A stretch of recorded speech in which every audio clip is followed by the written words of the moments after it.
Happy GAQA What Should I Do Wednesday. I hope you guys are having a fantastic, magical, wonderful middle of your week. I know I am. I'm busy as always, finishing up my second semester of school. I only have like a week left, so I'm turning in my final project this week and getting everything ready to end class next week. Thank God, I am ready for a break. These two classes haven't been terrible. I mean, one of them is marketing, which I love, so that class has been pretty easy. And biology, I really like. I'm just ready for it to be over. Like, I don't like thinking that hard. I guess like on that like deep level of, you know, how the body works and whatever. I've been learning about the same thing since high school, so it's pretty cut and dry, but I just like, I had to take it to get my science credit or whatever, so just to get it out of the way. And then I'm off for about 2 weeks, and then I have to start again, and I have to take like mathematical statistics and like intro to internet business, which both of those classes sound like a bucket of fun. I hate math. I'm decent at math, but I absolutely hate math. I can't stand it. So when I signed up for math class, I just was like, what is the easiest class I can take that doesn't have letters in it, that will give me my math credit? And this was the class. So I'm hoping it's as easy as my advisor says it was, because if it's not, I'll be really pissed. Just saying. But other than that, work is going well. It's crazy as usual. Same, you know, crap, different day. It's just always a constant wave of change. I've just learned that's how it's going to be. You kind of take the good with the bad and you kind of roll with it. And things have gotten a lot easier and a lot better, but just as things get good and calm, it's always a calm before a storm. So it could pose to be interesting, but it's what it is. I mean, it's just life at this point. But we are not here to talk about the end of school or crazy work schedules. We are here for GAQA What Should I Do Wednesday, where I answer all of your ghost adventures and general paranormal related questions that you guys asked me all up on the Facebook page. And we had an amazing list of questions this week that I had to break down into 2 lists, which makes me very happy. Jazzy girl! And we are going to get started because we've got good questions and I don't want to take forever. Okay, thanks. Bye! So our first question is, what's a good way to recharge yourself after being drained spiritually, physically, mentally, emotionally, etc.? That's a really good question.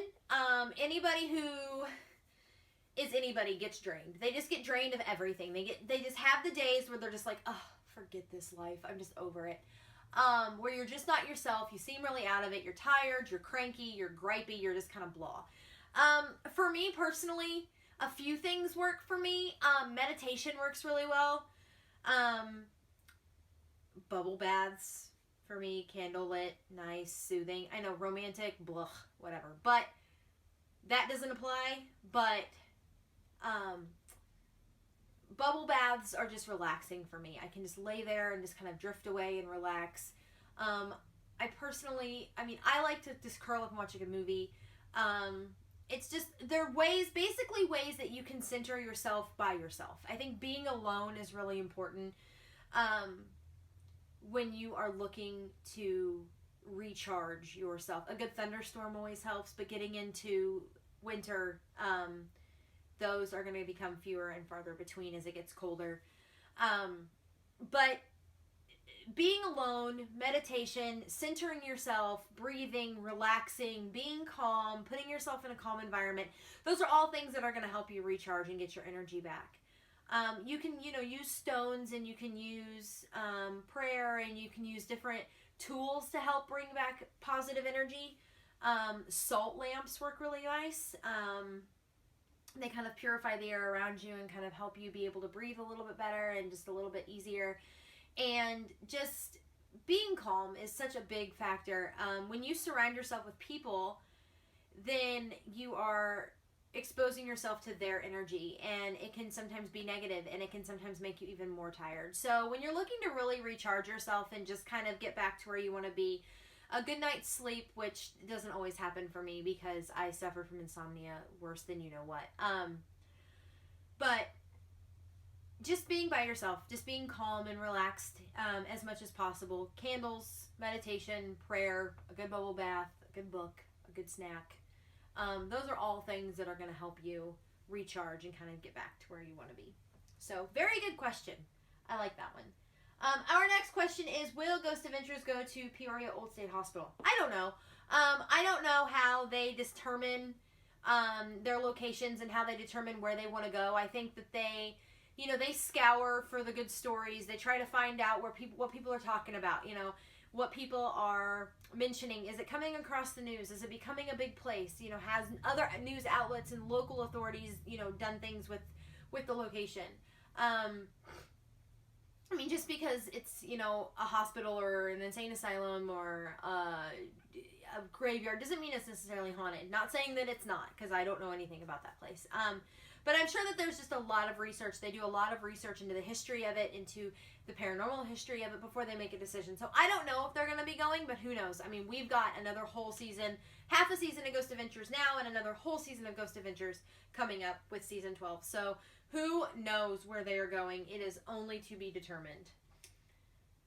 Our next question is, how can I become more open to the paranormal? I have been asked this question a lot. And when it becomes being more open to the paranormal, you can't just be open to, you can, obviously we're all open to the paranormal. We all are open to the idea of the paranormal. It exists, it happens, we've all had, most of us have had experiences. If you haven't had a paranormal experience, be careful what you wish for. You have to remember that, yes, it's very cool to experience. It's very neat to be able to say, I seen that door move, or I heard that disembodied voice, or I heard that EVP, or I seen that shelf, fall, or whatever. But it's also very dangerous. You're opening yourself up to a world that we don't completely understand. We know very little about the veil that is on the other side. And sometimes when you peek your head through that curtain, or you look through the hole you're not supposed to look through, you see things and you experience things you didn't ask for. It's kind of like messing with the spirit board, or, doing sacrifices and opening yourself up to the evil part of the paranormal. When you open yourself up and you become a light, or you become a magnet to the spirit world, you could be potentially setting yourself up for heartache, disaster, turmoil, grief, death, violence. And so being open to the paranormal, you already are open to the paranormal. You're open to the fact that it's there. You are not closed off to the fact that you may in your lifetime experience something that you don't understand. But as far as opening yourself up to be a portal, or to be a voice, or to be a light for the spirit world, you've got to be careful about that, because you're doing something that could be potentially harmful to you. And so I always advise people, never seek out a way to open yourself up more. Be open naturally, and you are always subject to paranormal activity. Don't go seeking it out. You can go seek it out, but don't try so hard that something happens to you that you regret, I guess is what I'm saying. Go on investigations and experience the paranormal on every level that you want to, because we've all done it and we all want to do it. That's why we're all here on this page, because we all have this love for the things that go bump in the night. But be careful about how you open yourself up, and use that term open very lightly, because you are potentially harming yourself, unwillingly harming yourself. So just go out and have fun with it, and make it this thing that is a hobby. And if it becomes, or even if you wanted to make it a lifestyle, do that, but do it smart, and do it with a lot of research and a lot of thought, because you've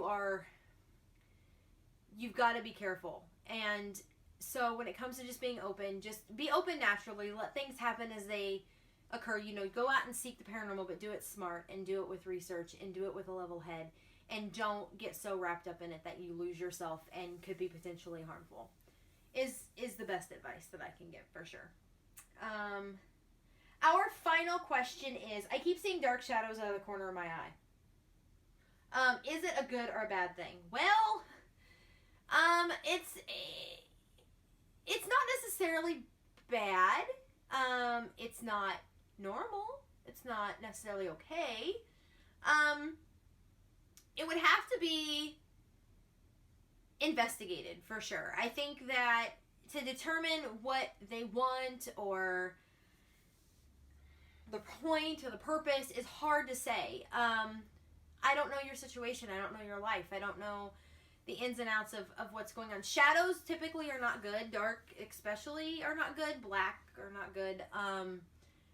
You know, we associate black with evil. Not necessarily saying that this is what these are. I don't know. It's potentially bad. You don't take it lightly and say, oh, it's not bad. Because you don't know. It's potentially bad. You would have to determine what you think they are, what you think they want, when did they show up, is it affecting your life on a daily basis? Is it affecting it in a negative way or a positive way, or it's not really affecting it at all? You've kind of just got to determine what is what and what's going on. You've kind of just got to determine when it started, how it started, did something happen in your life, good or bad, and then these shadows appeared.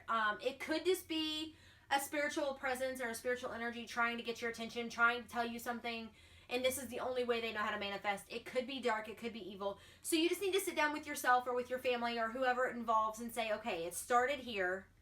After this happened, it's affecting me this way, and now here's the result. And that should tell you if it's, you know, it happened when my grandpa died and we were super close and now it's here. Then chances are maybe it's the spirit of your family member trying to tell you something. Or it happened here and then this bad thing happened and now it's this and now I'm being affected negatively and now it's this. So just sit down, try to figure out where it started, where it originated from, what you think the premise could be, and then move on from there. Just kind of eliminate the list of possibilities to try to get an answer. If you have any questions, the admins are always here to help answer anything and everything. There's a couple of admins for sure that are well versed in the area of spiritual activity and things of shadowy nature. So just reach out to us if you have any questions and we'll be glad to help you out, yo. That's what we're here for.